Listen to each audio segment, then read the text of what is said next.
چندرپور گاؤں میں کشوری نام کا ایک کسان رہتا تھا۔ کشوری کے خاندان میں اس کے علاوہ اس کی ایک بیٹی تھی جس کا نام رادھا تھا۔ کشوری بہت محنتی اور ایماندار تھا۔ بس تھوڑی سی زمین میں کھیتی کر کے اپنا اور اپنی بیٹی کا پیٹ پالتا تھا۔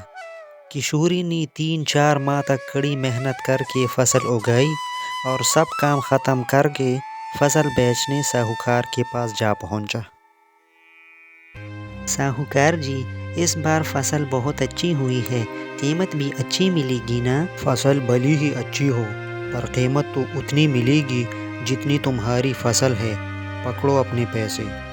کشوری نے ساہوکار سے روپیے لیے اور اداس چہرہ لے کر گھر واپس آ گیا۔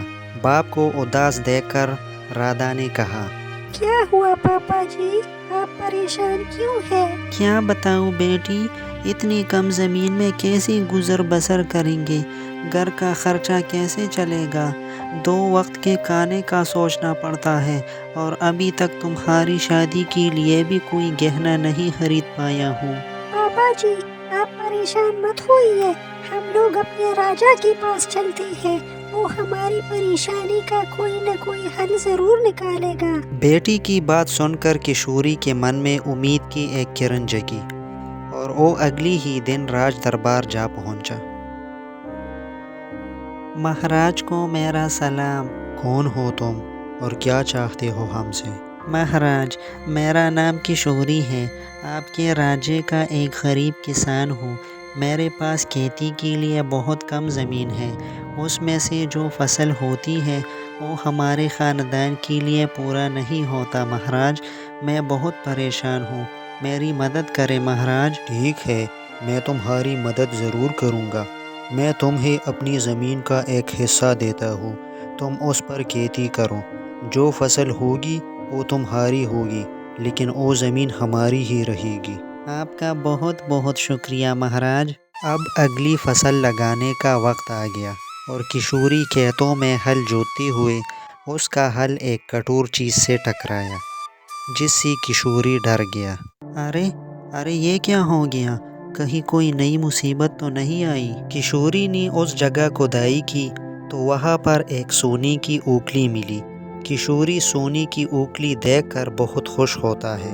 ارے واہ، سونے کی اوکلی، میری تو قسمت کھل گئی، اب ساری غریبی دور ہو جائے گی۔ نہیں، یہ زمین تو مہاراج کی ہے تو یہ اوکلی بھی مہاراج کی ہوئی، میں اسے کل مہاراج کو لوٹا دوں گا۔ کشوری اوکلی لے کر گھر آ گیا۔ کشوری کے ہاتھ میں اوکلی دیکھ کر رادھا نے کہا، پاپا جی، آپ کو یہ سونے کی اوکلی کہاں سے ملی؟ کھیت جوتے ہوئے میرے ہل سے ٹکرائی، جب میں نے کھدائی کی تب مجھے یہ ملی، کل میں اسے مہاراج کو لوٹا دوں گا۔ رادھا بہت سمجھدار لڑکی تھی، اس نے کچھ وقت سوچا اور کہا، پاپا جی، کیا آپ کو اس کی موصل بھی ملی ہے؟ نہیں بیٹی، مجھے تو بس یہ اوکلی ہی ملی ہے، لیکن تم ایسا کیوں پوچھ رہی ہو؟ کیا ہوا؟ پاپا جی، آپ یہ اوکلی مہاراج کو واپس مت لوٹائیے۔ یہ تم کیا بول رہی ہو؟ زمین مہاراج کی ہے اور اس میں ملنے والی اوکلی بھی مہاراج کی ہے۔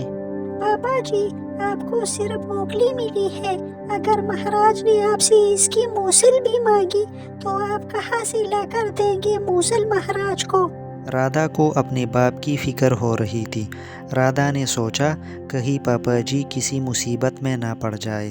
اس نے پھر سے کشوری کو کہا، پاپا جی، آپ ایسا مت کیجیے، ہم اسے اپنے پاس رکھ لیتے ہیں۔ کشوری بہت ایماندار تھا، اس نے کہا، نہیں، ہم اسے اپنے پاس نہیں رکھ سکتے، میں اسے مہاراج کو لوٹا دوں گا۔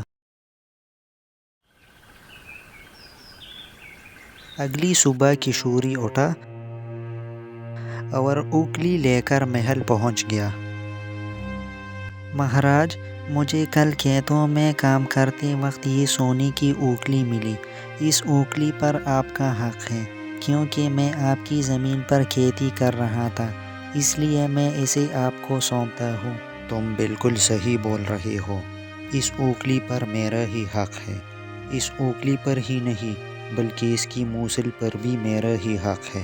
لاؤ، اس کا موصل بھی یہی رکھ دو۔ لیکن مہاراج مجھے صرف اونگلی ملی ہے اور میں اسے لٹانے آپ کے پاس آ گیا، اس کی موصل میرے پاس نہیں ہے۔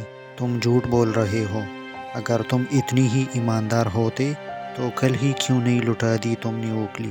اگر تم نے موصل نہیں لٹائی تو تمہیں جیل میں ڈال دیا جائے گا۔ مہاراج جو چیز میرے پاس ہے ہی نہیں وہ میں آپ کو کہاں سے دوں؟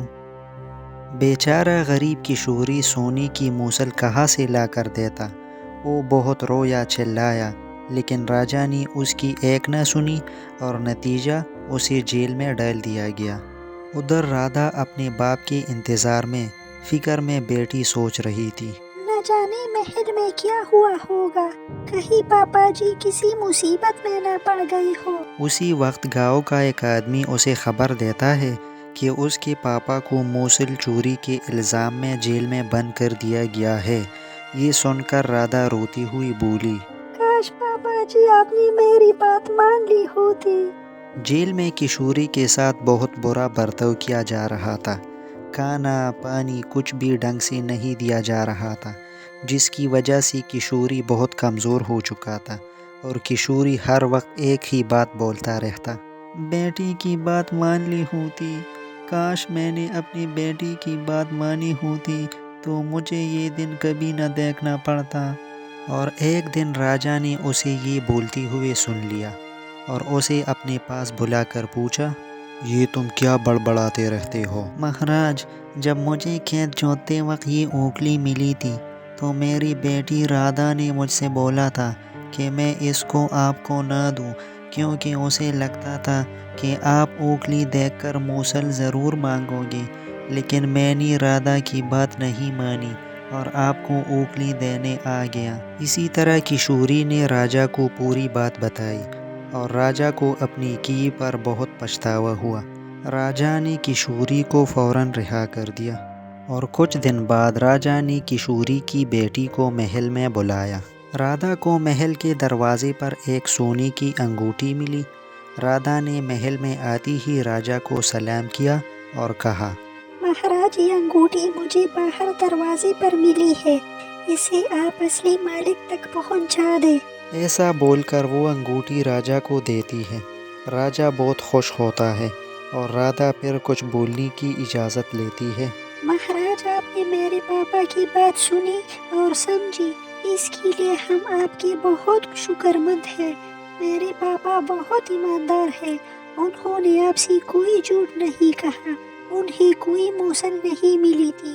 مجھے پتا ہے تمہارے پاپا بے قصور ہے، اس لیے تو انہیں رہا کر دیا گیا ہے۔ مہاراج آپ کا بہت بہت شکریہ۔ راجا نے دونوں باپ بیٹی کی ایمانداری اور چالاکی سے خوش ہو کر رادھا کو راجے کے خزانے کا منتری بنا دیا۔ کشوری اور رادھا کو رہنے کے لیے بہت اچھا گھر بھی دیا گیا۔ اب دونوں کے پاس سب سکھ سویدھائیں تھی اور دونوں باپ بیٹی بہت خوش تھے۔ انہیں کچھ دکھ درد ضرور جھیلنے پڑے، لیکن آخر میں جیت سچائی کی ہوئی۔